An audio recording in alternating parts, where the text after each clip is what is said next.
This is part 2 of a 4-part seminar about getting started bass fishing. John Blank is a Bass Pro Angler and one of my associate guides. John gave this seminar at Cabela's in Tulalip, Washington, and it's packed with great information to get you started bass fishing in the Pacific Northwest. Here in part 2, John will finish up talking about your equipment needs and start discussing core tackle needs. And then when you're buying line, you get what you pay for. So if you buy cheap line, it's not going to be as abrasion resistant. It's not potentially going to last as long. So buy at least a name brand line. Vicious sponsors me, Vicious Fishing. They make braided mono copolymer. Seaguard's a good line. Cabela's, the upper end, makes some good lines. Iser line is another good one that's not very expensive. I fished that all last year. Really good line, except for their fluorocarbon. I fished Seaguard last year during the tournament series. Casting reels, we're going to go a little heavier, as I stated. 12 to 17 pound test. Mono or copolymer, best all around use. Fluorocarbon, it's great for that clear water and fishing structure. So anytime I'm in contact with the bottom, whether I'm Texas rigging, drop shotting, fishing my tubes, I want that fluorocarbon line. It's going to sink. It's going to give me better sensitivity with the bottom, and the fish aren't going to see my line as easily. And I can fish a heavier line, and it's going to have clearer properties than a mono or a copolymer of the same weight. So you can fish a little heavier on line. Again, not for topwater. And then line conditioner. If I'm fishing the potholes, and I'm fishing a lot of brush, or I'm flipping logs, around here in the Northwest, I'm going to go a little heavier because those fish sit in the branches and they're predatory fish. That bait comes down working its way through the brush and it comes out and grabs it. You want enough line strength so if it's over a log or around a rock or it gets wrapped up in the brush, that you can really put some pressure on that fish to get it out of the cover. So heavy cover, 20 pound is about the heaviest I go. My frog rod, I use braid, 50 to 65 pound test, just so it can cut through, and it's kind of like casting with confidence, because it's like I know I can put it around the cleat of my boat and pull it through and drag the log and everything else through there. But braid's good, but braid has its place. Some people, they'll run it on their spinning rods and casting rods for everything. I tried it.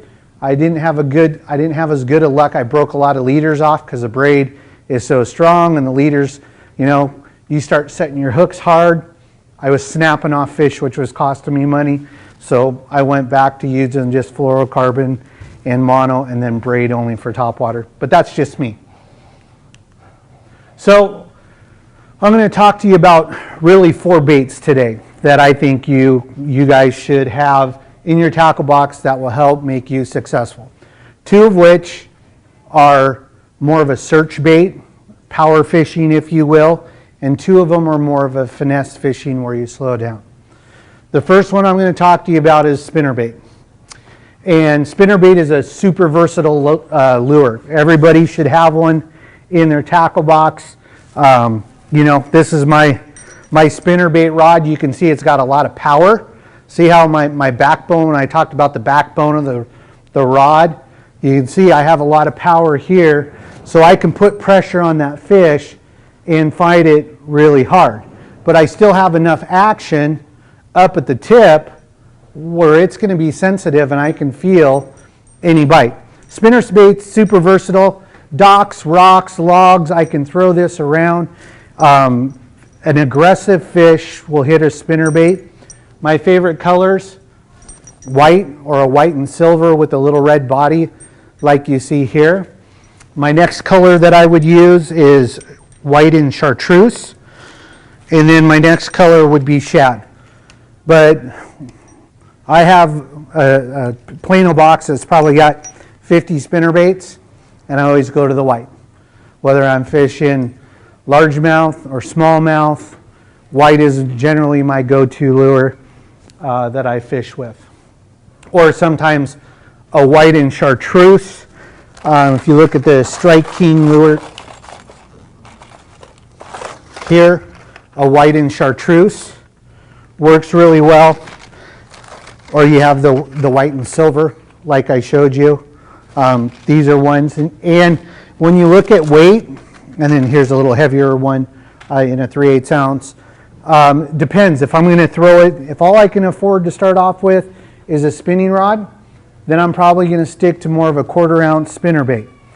If I'm throwing it on my bait casting rod, then I'm going to go up to a 1/2 ounce weight on there. And 3/8 is in between. Now, willow blades is my preference. So this is a willow blade right here. They also have what is called a Colorado blade, and you can see it here. It's more of a rounded blade, and it gives just a different look. Willow blade's going to give you that nice tight roll that'll go around. I'll mix it up, whether it's a silver or a silver gold.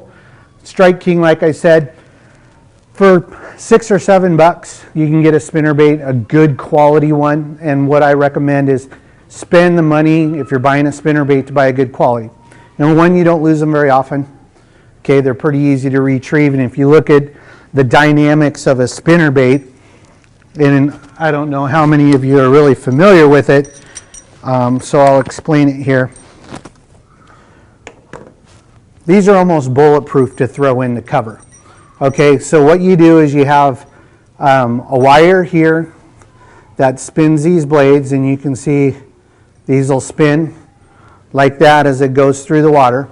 And basically you're imitating a bait fish. Okay, then you have this lead wire. Okay, so it's going to hit and basically be a weed guard to the hook. Okay, so if you can run it through branches and brush, and you will very seldomly ever get hooked up. Then you also have another wire that comes down that protects the lead head of this, and it goes through the water like this, swimming along. So when you're throwing it, there's no perfect way to throw it. I'll get a lot of bites on the fall. Initially, as this bait is fluttering down to the bottom, they'll come up and grab it.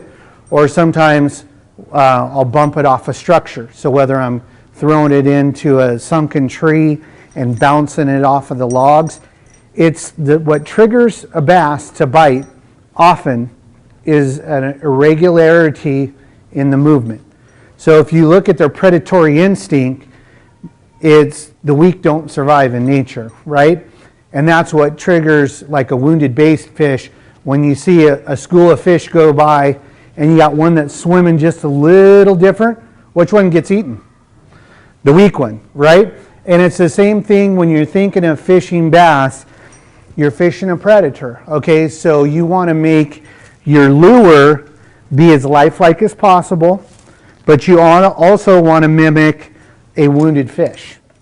So irregularity is good when it comes to bass fishing. I know a lot of people, if you come from trout fishing background, like a spinner, you cast it and you reel it in. Same thing with a spinnerbait, but I let mine fall and flutter down, and then I'll rip it up like off the bottom so it comes up, and then I'll let it flutter back down like a wounded bait fish that's trying to stay alive, going back and forth. That's what triggers the fish to bite. Like I said, willow blades are preferred and best fish on a little heavier line. So I'm using 14-pound test line on my spinnerbait rod because I throw it in a lot of good brush, and it's going to give me abrasion resistance.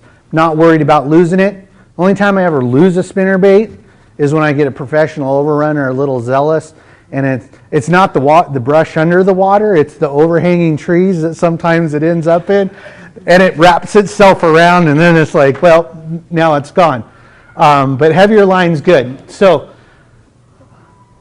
taking a look at some of our fishing uses for it, docks are great. You can throw this spinnerbait all around docks all day long. You don't got to worry about losing it.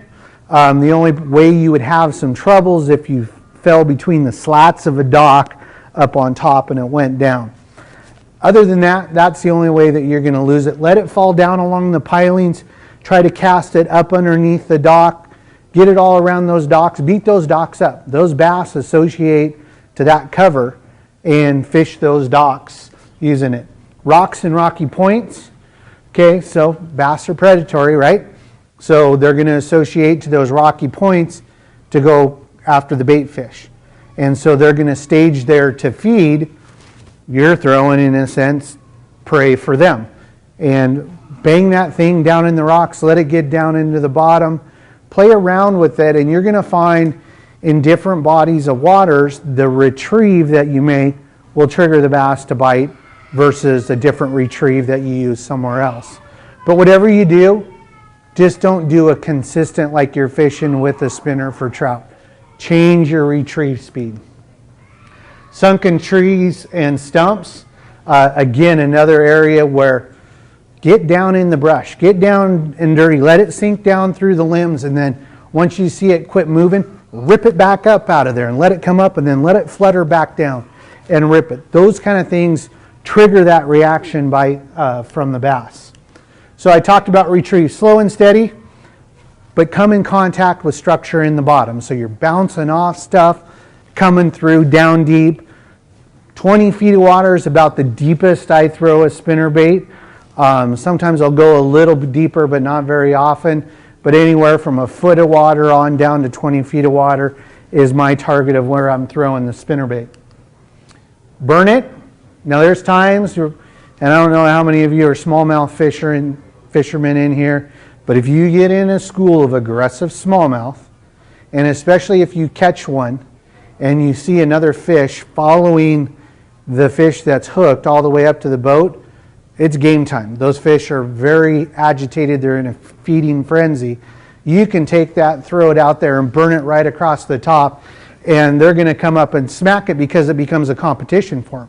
It's a feeding frenzy down there that you've created, and there's been a couple times in my career where this has happened, and I was lucky enough in 2012 on Banks Lake to have this happen to me and my partner during a tournament, and we walked away with an $11,000 paycheck at the end of the day.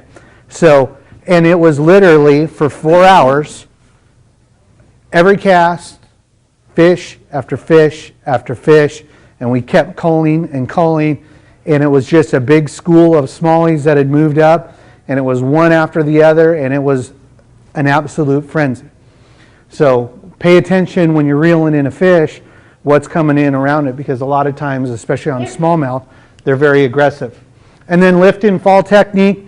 So you're going to lift, you're going to let that flutter down to the bottom, rip it up again, let it flutter back down to the bottom like a wounded bait fish. That's going to attract the fish more than just a steady retrieve will. Crankbaits, definitely a core tackle need for you. A 4 to 10 foot running depth is ideal. So when you're selecting crankbaits, whether it's a Strike King crankbait or a Rapala, I grabbed a couple here as an example. I also brought a tackle box where I threw, and I'll leave it up here for you guys to look at, where I threw some colors of, this is a typical of what I throw often. It's a craw pattern. It's got some orange, it's got some brown.